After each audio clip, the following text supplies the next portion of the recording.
Screenplay.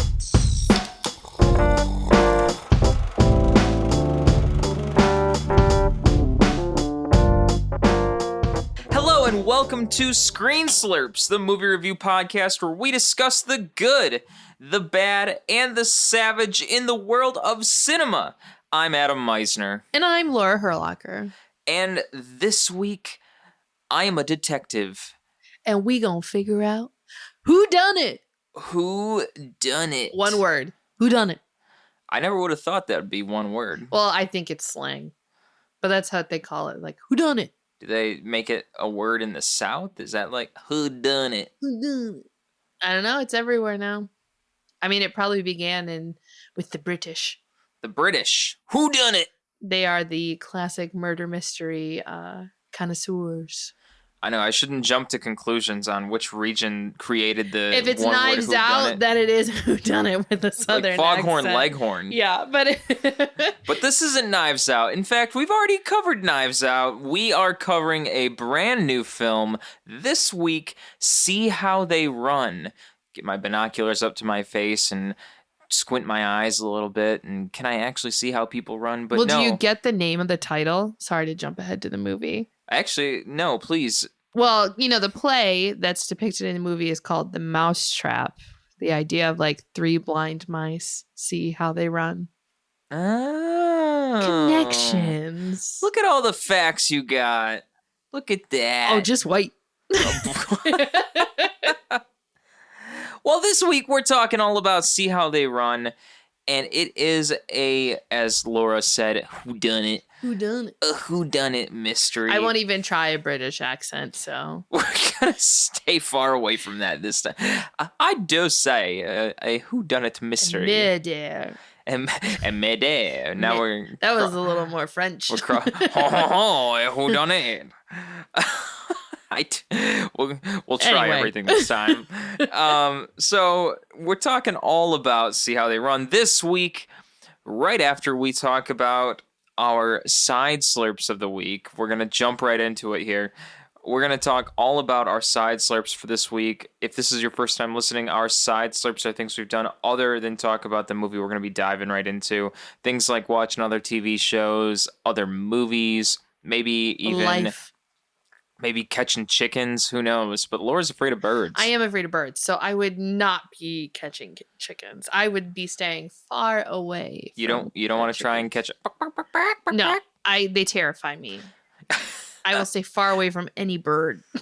What about pigeons? No, those are worse. They have no fear. They'll fly right at you. You probably shouldn't be in Chicago then, because There's pigeons not really are everywhere. that, but they don't like swoop down on you here. I don't know. In Europe, they swoop down. I on get pretty you. scared sometimes in the Loop. I'm going to be completely honest. I'm not afraid of birds, but when you're walking around the Loop in Chicago, those pigeons they can. But is they that can a fear surprise of you. them pooping on you, or a fear of them flying into you? No, I don't know. Sometimes when I'm riding the L or, trying to board a train, those pigeons get very close to you. They are very relentless. Well, I work from home now, so I don't need to be out there with the pigeons.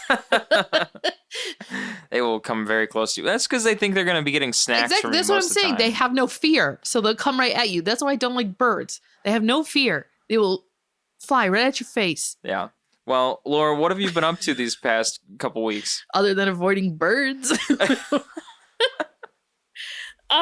Yeah, what have we been up to?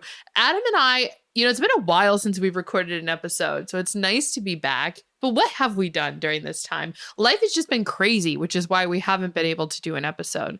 Like, we had some weddings, and we just had a lot of social events with friends, which has been really, really nice, actually. Like, finally being able to catch up with people, I would say. And starting to really plan our own wedding, which is taking up some of our time as well, getting those final decisions on decor and how it all is going to look. That's right. Being an adult, it really takes up the time. It does. Sometimes being an adult kind of sucks. Other than that, though, let's see. I had a birthday. I did turn 31, so we had a nice little party here. Again, hung out with some friends. Adam and I got to wear our Halloween costumes, and we were Carl and Russell from Up. Not Kurt Russell, as I like to say. Thought it was for a while, Kurt Russell. Yeah. But let's see. 4 TV shows. We can start with that. Adam and I just finished all the episodes that are out of Love is Blind season 3. And let me tell you, we have thoughts. Let me tell you, I just enjoy the psychology of Love is Blind. Love that show. I love it. And it's so interesting because we were talking with friends last night at a party about Love is Blind. And she said something that I was like, holy smokes, maybe that is why I like Love is Blind. Like she was saying, she's like, my relationship is good. Like we don't have drama. And she craves that drama in her life. So she watches Love is Blind to like get that drama that she doesn't have in her actual relationships. And I was like, shoot, maybe that's why I like it too, because I crave drama, but not for myself. I just like to like look in on it. And I think that's why I love Love is Blind so much.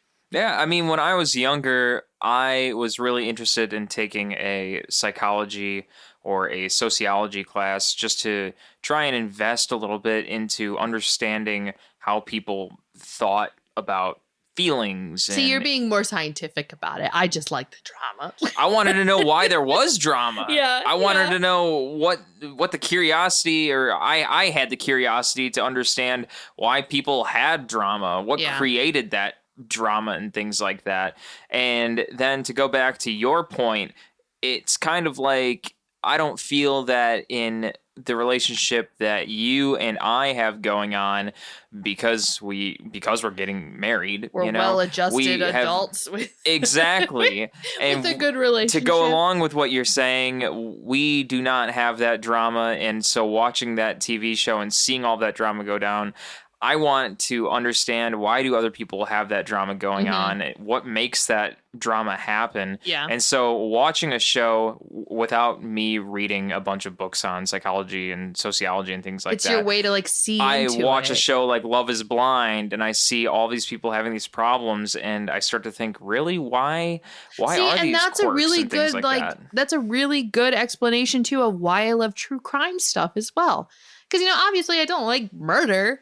But there's just something about like trying to figure out why people do the things they do and like why they tick that I just find so interesting. Yeah, and it's interesting in a show like Love is Blind too, because these are relationships where people go in and literally, it says it in the title of the show, that they're going in blind essentially. They're going into these pods. They've never seen the person before. They're going off strictly through the sound of their voice and what they're hearing the other person talk about from the side of a wall. They, as I said, they literally have never seen this other person before, and they're just having a conversation between the other person. It could be them striking up a conversation over Monday Night Football or something like that, and it's like, oh, you like watching football? What about you? And maybe the other person says, yeah, I actually do like watching football. Okay, do you like going out on the weekend? You do? Okay, but you don't like to watch SpongeBob SquarePants? Well, I guess I can adjust to that. You want to get married? Sure. Okay. It's a little more intense than that, but yeah. But still, it's pretty close to that. Yeah. And then they're like, okay, well, I'll get to see you now. And then they meet in person and then try and see if their relationship continues with real world. In a matter of weeks. Yeah. I don't want to talk shit about people. I know we do that. I've done that before, so I don't know why I'm feeling this way now. I'll just say that I really like, not to spoil it for people, I won't say like who ended up together or what, but throughout the show, I really liked Alexa and Brennan. They were like my favorite in the last season. Yeah, they're like my favorite couple. And definitely some surprises that came out of this season about who got married. And it'll be interesting to see if they do like another reunion later on, and we can see if those marriages continue to grow. And it's always interesting to see as time progresses whether any of the marriages that actually happened last, or if there's any conflicts, or if because I think there's only one marriage from season 1 that's still together, and even one from season 2, I think. Or if the people that didn't get married try and rekindle, or if they hook up with other people that didn't get married. Because I think in season 1, there were people that didn't get married, and then they hooked up with a different person that also didn't get married. Maybe. I don't remember, but I wouldn't be surprised. Yeah. No, I'm pretty sure that's what happened. Probably. I just don't remember specifics. But yeah, Love is Blind, great reality trash TV. Adam and I love it. The other reality TV show we've been binging is The Great British Bake Off. And we have one episode left. It comes out next Friday. I just love that show. I love the wholesomeness of that show. I love Noel Fielding. I love Paul Hollywood. I love everything about that show. And my guess is that Shabira is going to win the whole shebang. I'd say it's a good guess because she's been doing great. Maybe Sandro, though, will also like flourish in this last one. Maybe he'll overstep. But you never know, because there are episodes where someone's been doing really great episode after episode, and then one episode they just flop. Yeah. Well, like this last one, I mean, both of us thought from the beginning like Yanush was going to be like super far and be the one. I mean, he did make it to top 4. But. Yeah. And then this past episode, there was just a couple things he slipped up on, and that was enough for him. That's enough. Yeah. Everyone's so good at this point that one little mistake can like cost you the whole thing. So those are the 2 TV shows that we're really focused on. I did want to talk about the movie that we watched last night. Adam didn't see the whole thing, but I watched the whole thing. And that is Terrifier 2, which is... So I saw it in the news like a few weeks ago, I feel like, and I saw this article that was saying like people were passing out in the theaters, people were throwing up, ambulances had to be called. Like it just seemed like this movie was just like so gory and so depicts everything that people just weren't able to handle it. And I was like, really? Like, you know, in my like... I don't do gory. You know, Saw freaks me out. The Saw movies gross me out. So when we decided to watch it last night, I was like, I don't know if I'll be able to handle this. Like, I might have to walk away, Adam. But I was able to handle it, which I'm quite proud of myself. And yes, it was very descriptive and it showed a lot of brutal things. But like, it didn't seem as real as Saw. So I think that's why I wasn't grossed out by it. But it's a movie. Let me tell you, it's an art house film, like, for sure. I felt like the gore that was depicted in the movie, a lot of it was very classic looking gore, like from the 80s or something like that. You very missed the really bad one, though. We'll have to go back and watch that one scene so you can see it. It is intense. I guess I can understand why some people would be obviously very upset by it, because it was a lot. But it's a weird film. It's a weird movie about this like supernatural clown that does not say a word, that just brutally murders people. So I would I don't know if I mean, the film's technically not rated too. Yeah. Well, it can't be. I mean, my God. So if that's not your thing, don't watch it.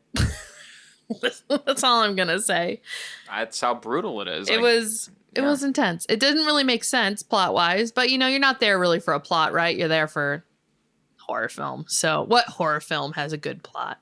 That's a joke. I know. I love horror movies. There are ones with good plots, but for the most part, they're slashers. Yeah, I think that's it. I think I've rambled on enough about my things. So, Adam, what do you got on your list?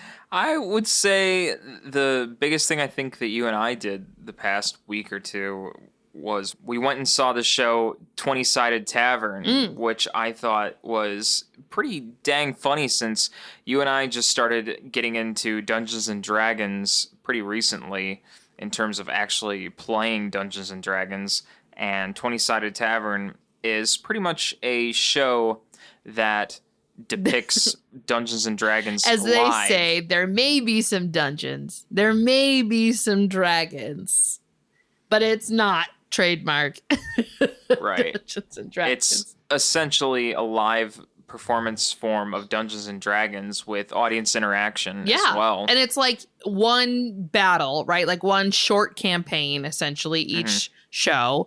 And it was actually a lot of fun. And I think this is something that's going to become more and more prominent in theatrical productions, is the amount of audience participation. So there's you open up on your web browser on your phone this application that goes along with the production, and you get asked like questions, and you have to play mini games. You do all these things that kind of help decide the fate of the show and like what's going to happen to the characters. I thought that was such a fun idea. Yeah. And I thought it worked out nicely too. They took suggestions from the audience on what some of the sub characters should be named in the show as the show went along. And so there was this one tiefling character named Duncan, I think. Duncan, and yeah. So he was this drunken tiefling named Duncan, and there was another character who ran an aquarium named Cheetos. Named Cheeto, yeah. It was fun. It was a fun show, honestly. I was a little iffy about it when we got the tickets. We actually got the tickets for free, so shout out to Do 312 for those free tickets. And I was like, I don't know how this is going to be, honestly. They're free. Let's go. And I'm really glad we went, actually. And I think I would go back. Because each show's different, right? Depending on the audience. And and they have set characters. There's 3 choices for each person. So every show can even have totally different characters involved. So I think it was a lot of fun, and I would definitely go back, take some friends, make a day of it. Yeah, and I had a chance to actually play beer pong on stage, except I didn't actually get to drink anything. But no, there were children there, so no actual beer in the beer pong. No drinking, but I got to chuck the ping pong balls into the cups. Unfortunately, though, we failed that challenge. Yeah, so. That's unfortunate. I mean, do you have to make it into every single cup? I don't remember what the rules were, but it was something along that line. Yeah, which would be impossible. Tricky. Yeah. I made it into both the colored cups for our guy. I thought that was all I had to really do, but yeah, it's a tough time. But I think it started in New York. Now it's here in Chicago, through January. So anyone listening, if you're in the Chicago area, come on over. It's at the Water Tower place. You can go to the American Girl doll store and live your childhood dreams. We walked by a couple families on the way there, and the kids were so stoked to be going to American Girl. They're like, I'm so excited. I would have been so freaking excited to go there when I was a kid, so I understand. But that was probably the biggest thing I did in the past couple weeks, and other than that, I'm looking forward to more movies that we're going to be watching in the upcoming weeks. And we're obviously going to be keeping all of you listeners posted as we keep diving into new films that keep coming out. I know that there's a couple coming up this next month that we'll be diving into. And as it happens, this is the first spot that the news is coming to. So keep on the lookout. Yeah. And now a few pieces of film news for this past week. A recent article on NPR states that Alec Baldwin sues to clear his name in movie set Killing. The article states that, saying he wants to clear his name, Alec Baldwin on Friday sued people involved in handling and supplying the loaded gun that he was using when it fired, killing cinematographer Halyna Hutchins during a 2021 filming accident in New Mexico. Laura, what do you think about that? Do you think that's the appropriate way to go about this, or no? So what if he wins a lawsuit? People are still going to feel the same way. I get it. I get it. It was a horrible thing that happened, and I get it could have detrimental effects on Baldwin's life. But is suing really going to make any difference other than give him more money? I mean, I think everyone already is looking down on Alec Baldwin from the whole incident. That's what I'm saying. Him winning a lawsuit's not going to change that. Right. And him trying to clear his name, does it really make a difference at this point? I think everyone, I don't know. It's really just kind of like a moral standing. Do you think that he did it or do you not? And then let it go. It's kind of, that's where it is at this point. Right. So, I don't know if him suing the people that he was working with really is kind of helpful at this point. I think it only digs the hole deeper. It just keeps bringing it up. Yeah. It would have been out of the news already. People move on quickly in this day and age. Right. Why do you keep bringing it up? Yeah. Yeah, I think by doing that, it's really only making the situation worse, at least in my perspective. But in other news, in an article on ScreenRant.com, Dave Bautista restates his Gears of War hopes following Netflix movie news because Netflix is going to be making a Gears of War film, apparently. That's a video game? That is a video game. Okay. Is it like Halo-esque? Sort of, actually. It's funny you mentioned that, Laura. that you do not know what Gears of War is. And for listeners out there that may not know what Gears of War is, Gears of War was an incredibly popular Xbox 360. Oh, well, that's why I don't know it. I never had an Xbox. I don't know if Gears of War was actually on the Xbox One. I don't think so. I think it was popular with the 360. And Gears of War was a very popular third-person shooter game. And yeah, Gears of War was kind of... I could see Batista. I think it was a launch title that came out with the 360. War-esque video game movie. So Netflix is planning on making a Gears of War film. And Dave Bautista is very much interested in being sign me up, like the lead, essentially. And he, the article had stated that not only does Dave Bautista want to be Marcus Phoenix, one of the main people, but he is also stating on Twitter that he had gone onto Twitter to post an old promo of him suiting up in the soldier's signature armor suit to re-express his interest, and he had captioned it with, "I can't make this any easier." You go for it, Dave Bautista. You get that role. You want it, you get it. Yeah. I like Yeah, I think so. And I guess there's other people that also are backing him up for the role too. And they're like, yeah, make Dave Bautista play this part. So I think that's really cool. Fun times. And that's just a couple things that are going on in film right now. In the news. Bam, bam, bam, I know, bam, bam. like you had to get the local news music. Tonight on Action 7 News. On Screen Slurp Central. And now we're going to be talking all about the movie of the week, See How They Run. That is right, See How They Run. Released in 2022, directed by Tom George, written by Mark Chappell, produced by Damian Jones and Gina Carter, starring Sam Rockwell. I'm going to totally botch this. Saoirse Ronan. Oh, thank you, Laura. Adrian Brody, Ruth Wilson, Reese Shearsmith, Harris Dickinson, David Oyelowo, and many, many more. I feel like there was another podcast. On another episode, we reviewed a movie with Saoirse Ronan, and we had this whole discussion about how to pronounce her name. I mean, can we just give her a call sometime and be like, Saoirse? I watched videos to learn. Oh, that's good. Because she's Irish. So oh, okay. I'm pretty sure it's Saoirse. Saoirse Ronan. That's a cool name. It's a nice name. Yeah. I like it. Anyway. I just don't want to say it wrong and be like, I'm so sorry, Saoirse. You can just call her Stalker. That's the name of her character. I will in like 2 seconds. Cinematography by Jamie D. Ramsey. Music by Daniel Pemberton. The film was released in the United Kingdom on September 9th of this year, 2022, and released on September 16th of 2022 in the United States. The box office estimate right now of $21.2 million. I was looking up. I find it interesting. It seems like this is the first like big production for the director and the writer. Like on their IMDb's, they didn't have a whole lot of credits to their names. I feel like he had a lot of A-list stars and, for being one of his first like big movies. Yeah. So good on him. So before we start diving too deep into all of the nooks and crannies of this film, a very quick plot / synopsis. More so plot, I guess. It's synonyms, people, of this week's film. It's also a synopsis. What? It's also a synopsis. Yeah.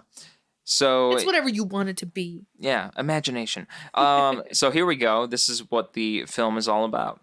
In 1950s London, plans for a movie version of a smash hit play come to an abrupt halt after a pivotal member of the crew is murdered. When a world-weary inspector and an eager rookie constable take on the case, they find themselves thrown into a puzzling whodunit within the glamorously sordid world of underground theater, investigating the mysterious homicide at their own peril. Essentially, a quintessential Agatha Christie-esque murder mystery story. Which, I mean, makes sense. And that's the whole point of the movie. Like, yeah. they're being, it's, you know, like how Scream is kind of like the meta horror film. This seems like it's kind of playing into be like the meta murder mystery. It knows what it is. It makes jokes about like the typical murder mystery tropes. It plays on those tropes. It knows what it is, which is why it is such a nice little gem of a movie to watch. Yeah. And I mean, that's really the introduction of the movie in the beginning, too, is Adrian Brody, his character in the beginning. Well, his character in the entire film, he's hardly in the movie, but his character is this film director, and he's narrating the intro, telling you, like, you know, the classic whodunit. Right. The characters are introduced in the beginning. The unlikable person is murdered. We have a world-weary detective who comes into play. And at the end, everyone ends up at a manor or a fancy house together, and the killer is identified. Right. Like, that's how every single one works. And no shame, because we've talked about this on other episodes before. I love Agatha Christie. I love like British murder mysteries. And so this movie is exactly that, and it's exactly what you would want. Yeah, and I mean the fact that, as I was mentioning, Adrian Brody's character, mentioning that in the beginning as a narrator, I think it's just so essential for this movie. It's almost like when Laura and I first started watching this film, I said it's almost like a Wes Anderson film a little bit, the way the cinematography is shot and the way it sounds and the way it looks a little bit. Not completely like a Wes Anderson film. No, but it was a little more reminiscent of, oh my God, what's the one? I think it's Grand Budapest Hotel is the one I'm thinking of. It gave me kind of a darker Grand Budapest Hotel vibes. But I love didn't have the colors. that he mentions that it's the classic whodunit, you know, murder mystery or whatever, and then that's what you're watching. I mean, that's just it just flips itself. It's just into so that. Self-aware, I think, is the way to describe it, which plays to its benefit so much. Because then it has these funny moments where you just like know they're being cheeky. Yeah. And like typical British humor and throwing in these lines where, you know, like, so I think we're going to try not to give away too many spoilers, listeners. Because also like one of the big things is like the play that they see in the movie and the movie itself. It's like, now that you've seen it, don't give away who the murderer is. So I'm going to try really hard not to. Maybe we will. But I forgot where I was going with this. Oh, like the cheekiness of the movie. So Adrian Brody obviously is the first to be murdered. And his body is like staged on a stage of the play. And there's just all these like cheeky lines about that. Like, oh, it's a staged murder. Like, because he was put there and he's on a stage. And there's like the funny lines of where they keep calling each other's names. You know, it's like Inspector, Constable, Sergeant, Inspector. Like, it's just all these little bits and bobs that just make me so happy.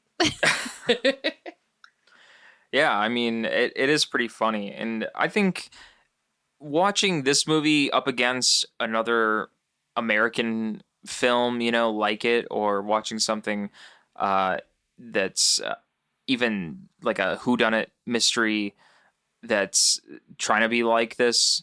I mean, like Knives Out. That's a very good comparison.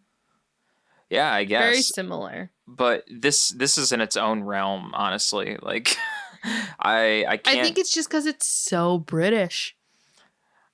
Perhaps. I mean, watching this movie, I can't think of another film that quite compares with the type of humor that is in this movie, or what they were quite going for in this movie.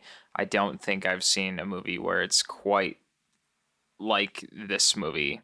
And I don't know if I necessarily mean that in a good way after watching this movie. Like, I feel like there could have been more after watching this movie a couple times now, and then thinking about like seeing a movie like Knives Out or other, you know, whodunit mystery movies. I think, you know, with the acting performances and the kind of like cheeky humor that is in this movie, I feel like there could be more. I feel there's just like an emptiness, like a void in this movie with a lot of those jokes and things like that. It just kind of left me just kind of like sitting in a void as I watched this. Yeah. I mean, I will say I was expecting a lot out of it when I saw the trailer, because I remember telling you about it when I saw it, and I was really looking forward to it because obviously I love a whodunit. I love Sam Rockwell. I love Adrian Brody. Like, I just was like, this cast looks great. It's a murder mystery. It's like 1950s England. This is everything I want. And I will say, I did like, as we'll talk about, as you can probably tell, I liked the movie, but I think, a little, not disappointed, but I think, like you, I was expecting a little bit more. But that is not to say that I did not enjoy this movie immensely. I mean, I think Scream is a good comparison. Like, what Scream is to the horror films is what this movie is to Agatha Christie murder mysteries. Like, did you see, what's the one with, oh gosh, Emma, I can't remember her name. She plays Gwen in Andrew Garfield's Spider-Man. And then I think it's like Hugh Grant. It's like Magic in the Moonlight. No, I haven't seen that. It kind of gives me those kind of like aesthetic vibes. So we'll have to watch that one maybe then. But back to this movie. Yeah, I mean, I'm not trying to say that the whole movie is a complete disappointment. At least I'm not trying to skip to yeah, I get what you're saying. It's just you felt like there were bits that you wanted more. Yeah. More depth. Right. I think there should have just been a little more to it than what was given with the movie. I feel like it was just kind of like tugging on a string for a lot of the movie as I watched it, and I don't feel like the film completely delivered all the way when it could have delivered a little bit more. Well, and so I just had this thought. I think part of that too, right?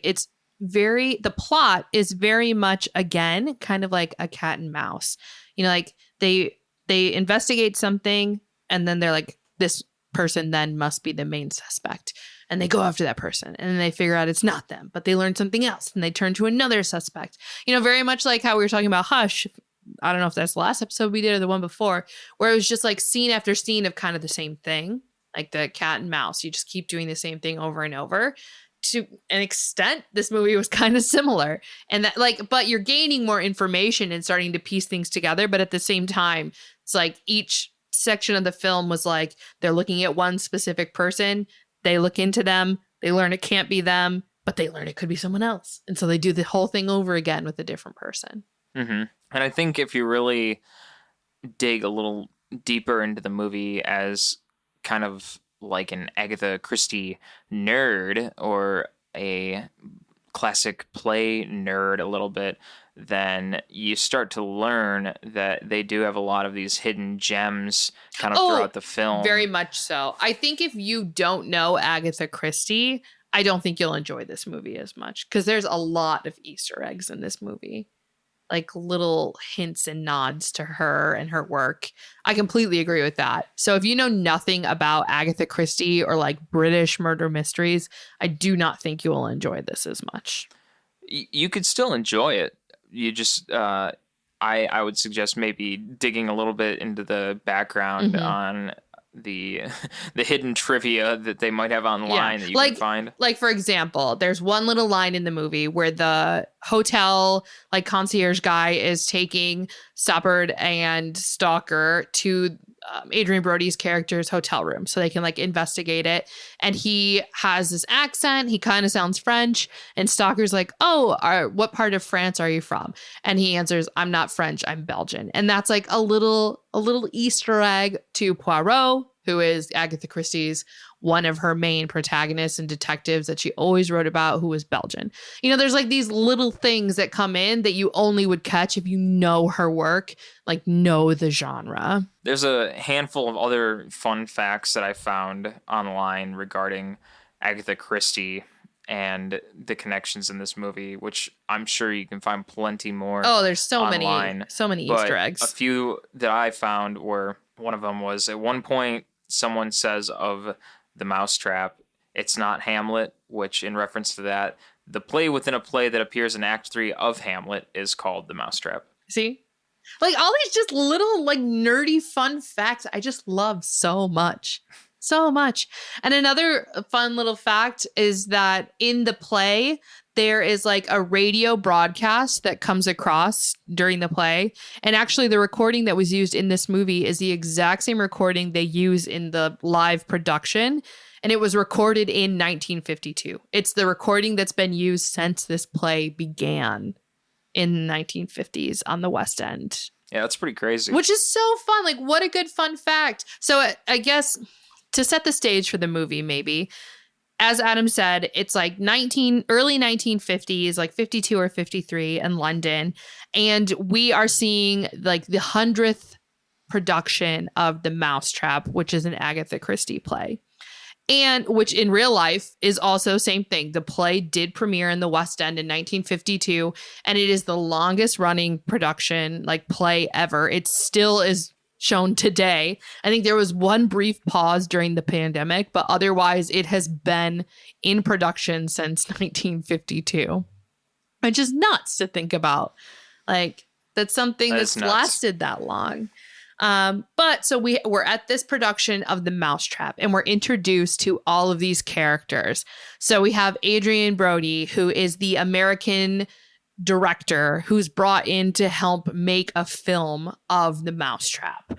We have David Oyelowo's character, who is a writer who's going to write the film adaptation of the play. We have, the actors in the play itself. We have the film producer. We have the stage owner. You have all these characters that come into play that then are all possible victims and possible suspects. And so obviously, as we already mentioned, Adrien Brody is the first to be knocked off by someone. So in comes our world traveling and weary detective, played by Sam Rockwell, and his novice kind of bumbling. I won't say she's bumbling, but she doesn't know what she's doing yet, right? Detective or whatever she's called. Constable, played by Saoirse Ronan. And they then are investigating all these people and getting all the drama and trying to figure out who is the killer. Yeah, I enjoyed that Saoirse Ronan would always take never-ending notes in her little notebook, though. I thought that was very fun. Well, you are also, like, I feel like a very notorious note taker on things. Just in general. So it fits your vibe. You're like, I get it. When Stoppard asked her, like, what do you write down everything? She's like, no, only what's important. He asks, well, how do you know it's important? And essentially it comes down to, well, I write down everything. I mean, I understand. I like taking relentless notes, but I also have to do that for my life, essentially. Yeah. I just have to take notes like that, and it just makes sense to me to have good, detailed notes. And if someone doesn't take detailed notes for me, or if I have to hand off notes to someone else, if there aren't good details there, then how are they going to know for sure what I'm expecting of them? So. Right.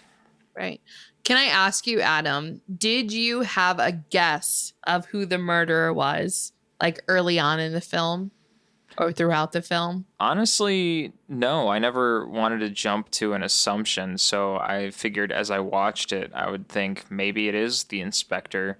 It might not be. That'd be an easy assumption. Yeah. So why assume that it is the inspector? But you never know. Maybe they'll twist it around. Maybe it is actually the inspector. So I just went with an open mind the entire time. And then when the constable thought that she saw the inspector doing everything and they kind of shaped it to be the inspector, I was thinking, is it really the inspector? Like, wow. At that point, I was like, it can't be. Like, it's too, they're making it seem too obvious. And if there's that much of the movie left, then... Yeah. No, I agree. I think this movie, I mean, it's kind of Agatha Christie. It's how she does it, right? I think it did a good job, though, of pointing the finger at multiple people, so you never really know who it is until they are revealed. Right. Which I enjoy. I like it a lot. And I really am trying hard not to give away who it was. So I'm like, don't say anything, Laura.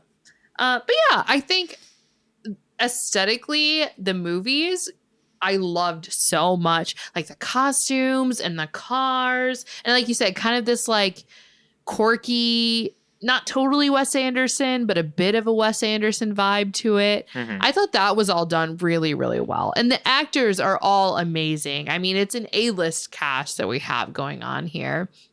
So, and like jumping ahead, I don't know if we want to get to where they go to the manor yet, but we had a little cameo by someone who is near and dear to my heart that I was very excited about. Yeah, well, but I don't know if we want to jump that far to the end yet. I mean, we can jump wherever. I was say, was there anything, any other scenes or anything in like the bulk of the movie that you really wanted to talk about or that like stood out to you at all? Well, I will say, as we're going around from possible murderer to next possible murderer, from interview to interview, I thought it was interesting to see the chemistry between Constable Stalker and Inspector Stoppard. Adam doesn't like that name. I laugh at the names they have. However, I will say I got more fun facts on the names here. So, first fact number 1 here, which you can find more of this interesting information on IMDb. They've got a whole slew of behind-the-scenes facts of this production, which I find like, wow, Agatha Christie information that they've just stuck into this film. It's crazy the depth of intertwining they've done with Agatha Christie background information, and they've plunged it into this film. But anyways, fact number 1, some of the character names are references to other writers. So Inspector Stoppard is a reference to Sir Tom Stoppard, who wrote The Real Inspector Hound, a play which is a parody of The Mousetrap. And then one character in this film says about the deceased, quote, "He was a real hound, Inspector." Christie's butler is named Fellows, a nod to Julian Fellows, who wrote the Christie-esque Gosford Park. And who's also the creator of Downton Abbey. And the screenplay for Crooked House. Oh, and he did Crooked House? Yeah. Which makes sense, I guess. And then fact number 2, which was one of the times that they were going out to interview people, and Stoppard says that he needs to go to an appointment. And so... Oh, the dentist. Yeah, Constable thinks that he's at the dentist, and she checks out the dentist names. So Constable Stalker goes looking for Inspector Stoppard after he claims to be going to the dentist. She sees a building marked, quote, dentist, and there are buzzers/bells with the names of the dentists. The first dentist is named, quote, Norman Gale. Norman Gale is a dentist in Dame, Agatha Christie's 1935 Poirot novel, Death in the Clouds. The second dentist listed is, quote, Henry Morley, the dentist from, quote, 1-2 Buckle My Shoe from 1940. See, so many fun Easter eggs. I feel like I've read a lot of Agatha Christie. And actually, I have seen a lot of movies and like miniseries and stuff based on her works. But still, I do not have the breadth of knowledge and understanding of all of the work that she's created.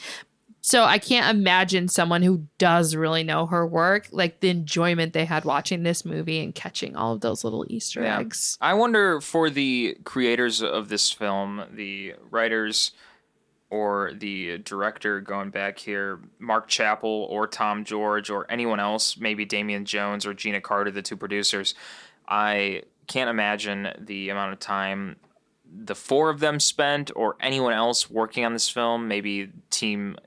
the people that were in the production crew or whoever else. Yeah.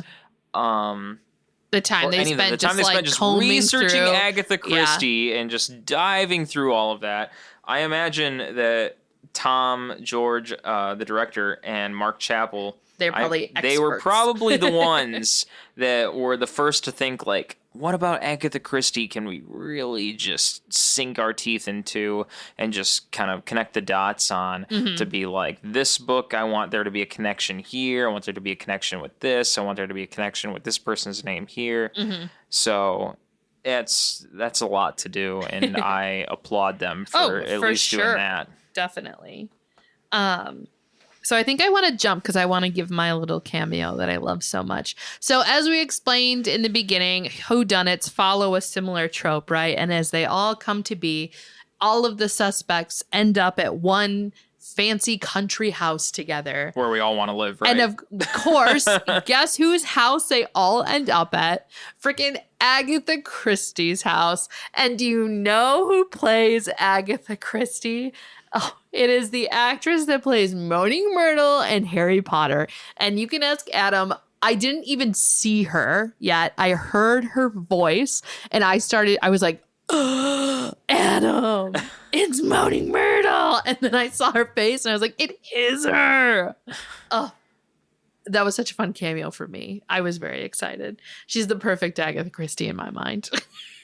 I mean, that's a great face for the character. Her voice. She just has such a distinct voice. Oh my gosh. And another thing I really liked about the ending is that earlier on in the movie, we saw Adrian Brody like storyboarding what he thought the film adaptation should be like.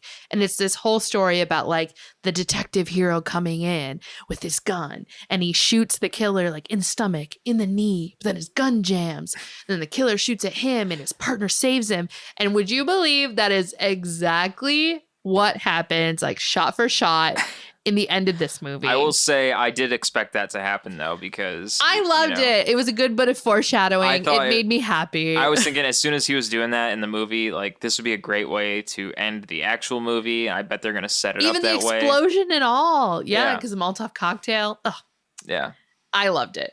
But I will also say when Adrian Brody was doing that, it was pretty funny when he was just like, he's a sitting duck. And then he's got that shot of the girl just like sitting there. Yeah. And he's like, and he's like, oh, sorry.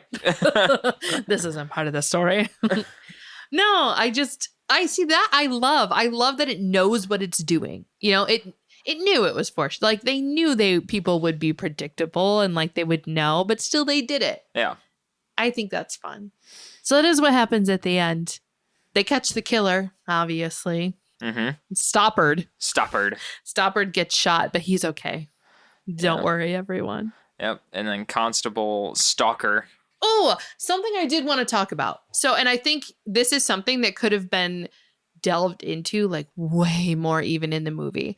So the killer's whole motive, I don't know if this is giving away too much. I don't think so.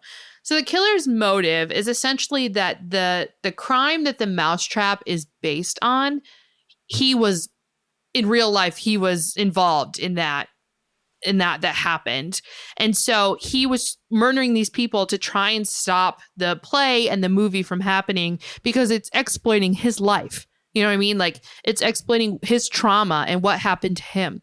And I think that is such a poignant thing that needs to be talked about more, because look at what's happening. And I'm not saying this is good or bad because I like indulge in lots of this media, but think of all of the true crime shows, all of these movies that are based on true stories, and they are exploiting people's trauma and horrible things that happened in their life for their own gain. And I think, you know, the movie that we just watched with like BJ Novak, Vengeance. Yeah, that podcast movie. Yeah, and like it was the same thing. It was kind of trying to touch upon the same thing, right? That he was like using another person's tragedy for his own gain. And I think that's what they were trying to touch upon in the end of this movie too, with that being like the motive of the killer. But it was just like swept under the rug and like forgotten so quickly. And I do feel like that's something that needs to be talked about, or like needs more recognition, that there are lots and lots of media, you know, be it podcasts, TV shows, films, documentaries, whatever it may be, that are exploiting horrible, horrible things that happen to real people and benefiting from that exploitation, which, like I said, I mean, I can't really comment on it because I watch them, so I'm part of the problem in that as well. But I do think that's something like so interesting to think about, and something that I do think needs to be talked about more, because I think it's just happening. That's my rant. Yeah, I mean, we just watched the documentary on a boy that had autism. That one wasn't like exploiting though for his own benefit. I'm talking mainly about like the murder ones. Yeah. Right? That like, you know, a lot of people, or the people that are in the family members of people that were killed by Dahmer, are obviously very upset about the new Dahmer series on Netflix, because not that it's glorifying Dahmer, but you know, it makes him a name. People are talking about him now, and he was this horrible person who killed their loved ones. So like it's exploiting their tragedy for someone else's gain. You know what I mean? That's where you've got the bad stuff. Well, people are learning about Dahmer now through entertainment. Right. So that's the bad stuff. The documentary we watched was good, and I hope it wasn't exploiting because I liked it. I wouldn't think of it as exploit. No. I was going to say. We could have talked about that in our side slurps. What was it called, Adam? Do you remember? Life Animated. Life Animated. It was good. Side note, everyone, go watch it. It's about a boy with autism who uses Disney to help him like relate to life and to show his emotions and express himself. And it was very good. Communicate. It was very good. But back to this movie. I do think, though, that's something that could have been brought forth even more than it was. But yeah, I think that really goes through the bulk of the film for us. Can I talk about one little funny scene that also I liked?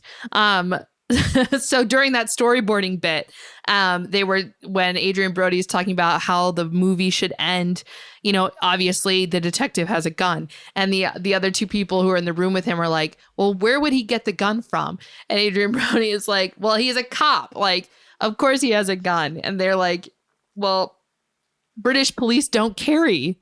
And he's like, well, how did they like kill the bad guys? And they're like, they don't. They just arrest them, which I think is another thing, like another big thing that could be talked about too, right? Yeah. The use of gun violence with police in America versus, you know, and the fact that the British police didn't carry guns. So, but I just thought that was a good scene also. Yeah, that's definitely certainly a topic of conversation to think about. Food for thought on that one. Yeah. I also thought it was kind of funny in the end of the film when Constable, Stalker, and Inspector Stoppard are sitting on the ground, and Stalker's got a little bit of blood on her hand, and she's mentioning, I don't think I actually was hit. I think it's you that's bleeding. And he's like, oh, would you look at that? Like, perhaps you best call the ambulance. She's like, yes, right away, sir. What do we got for reviews on this movie, Adam? Well, Rotten Tomatoes currently has a 74% critic rating and a 69% audience rating. I'm not surprised. That's pretty on par with what I was thinking. Yeah, again, this just takes me back to before I finish that sentence, let me also tell you the Roger Ebert score for this film, 2.5. Mm-hmm. Which seems low, but I was actually reading through the review, and she kind of said what we said earlier, that like, if you love British comedy, British humor, Agatha Christie, then you'll love this movie. Its plot is not stellar, right? But the vibe is on point, essentially. And so she, like, in her review was saying that, like, if this is your thing, you will like this movie, but the general masses are not going to enjoy it as much, which is why it got, like, the 2.5 stars. Yeah. Which kind of goes then alongside the Rotten Tomato scores, which why, you know, audience score is only, like, 69. I get it. I would give it a little higher than that because I am someone that loves Agatha Christie and British comedy. What were you going to say, Adam, though? Before I was just going to say, you know, it goes along with what I was saying earlier. I feel like this is a movie with some good substance, and I understand the message that it's going for. I get it. I just wish there was a little more to it. Yeah. Yeah. Well, now, I guess we're going to have to watch the new Knives Out movie. Maybe that'll give you the little more that you're looking for. Come on, Foghorn Leghorn. It's called Glass Onion, I think. Glass Onion? Yeah. I think that's the title. That's pretty funny. I'm not sure when it's coming out. I feel like soon, though. So maybe we'll review that one, and it'll give you that little more that you're looking for with this movie. Maybe. I did enjoy the first Knives Out. Oh, yeah. Who doesn't love Daniel Craig? But with that being said, I think that brings us into our Slurps Up or Slurps Down section of our show. Slurps Up means we recommend it, we think you should go watch it, and we think that, you know... it's worth your time. It's worth your time. Slurps Down means that we don't like it, we don't think you should go watch it, and we think that we should throw the movie off the top of a Chicago skyscraper. There you go. Laura? Slurps up or slurps down? Definitely a slurps up for me, as I've talked about through the entire episode. This is my thing. It was my jam. Yes, it could have been more, but it's a fun movie. Like, I think I would watch it again, honestly. Just visually, it's nice. It's aesthetically pleasing. It's funny. It has a great cast of actors and actresses. It's everything I wanted. It could have been more, but it did have everything I wanted. So I would highly suggest for a fun movie night, go and watch See How They Run. Adam, what are you feeling, though? Feel the same? Oh, you know what? I'm going to say... such an intense grunt. Like a painful just tensity in my stomach. You don't know what I'm going to say. I was waiting for You don't know it's just this like tenacious tensity in my spine and just... No. You know, I think this movie is worth watching. Honestly... Good. As I said earlier, there were times throughout the film where I was thinking, come on, just give me a little more in terms of, the humor or just the plot. Like, I need something to really give me that strain as a viewer instead of just me watching this and thinking, like, are we there yet? Mm-hmm. But in all honesty, with this movie, I love all the actors that are in this movie. And in terms of a concept... I really just love seeing a movie that's about Agatha Christie. Like, I think that's cool in itself. I love her. I just love the idea of a very classic whodunit revolving around Agatha Christie. I think just the fact of that itself, that someone made that, I gotta give them applause for that. But I do wish there was more. I really do. So I'm not gonna say no to it, but I still think it's worth giving a view to. Something to take away from this, I think, in terms of a technical standpoint, is the fact of all of the integration we talked about earlier of all of those Agatha Christie little nods that they put in there for her past novels, the names of the dentists and all of those little things. So I think it's worth to watch this movie to see all those technical qualities and the fun acting, the fun little jokes and things like that. And I think you could still have a great time watching this movie and have fun with it. So absolutely. When you were just talking, it made me think of this memory, and I swear to God, I don't even know if this is real or if this is like some fever dream I'm having, but I swear I watched some movie on like Netflix that was about Agatha Christie, and in real life there was a period of time where Agatha Christie just like disappeared for a week and no one knew where she was or like what was happening. And I watched this movie on Netflix that like tried to come up with like where she was during that week and what she was doing, and obviously it was like helping solve a murder or something. And I can't remember if this is real or a fever dream. Agatha Christie helped solve a murder in real life. I mean, I wouldn't be surprised. I'm going to find it and you and I are going to watch it. Because I was just sitting here thinking, like, I would love to know more about Agatha Christie. Maybe I need to watch more about her. And I was like, wait, haven't I? Oh, boy. We'll figure that out. We'll get back to you all. I need food. We'll see what Laura knows about Agatha Christie, and we'll keep you all posted. But until then, that wraps it up for this episode of Screen Slurps. Be sure to follow us on social media at Screen Slurps on Instagram, Twitter, Facebook, and TikTok. And be sure to listen to us on Spotify, Ghana, or any other podcast streaming service out there. And if you enjoy what you hear, slide on over to Apple Podcasts and give us a 5-star rating. It will help us a lot. And if there's any crazy movies that you want to hear about, let us know. Leave a comment on one of our social media pages, and trust me when I say we will be sure to talk about it. So closing out, I'm Adam Meisner. And I'm Laura Herlocker. Slurps up, and we will catch you later. Laters, baby.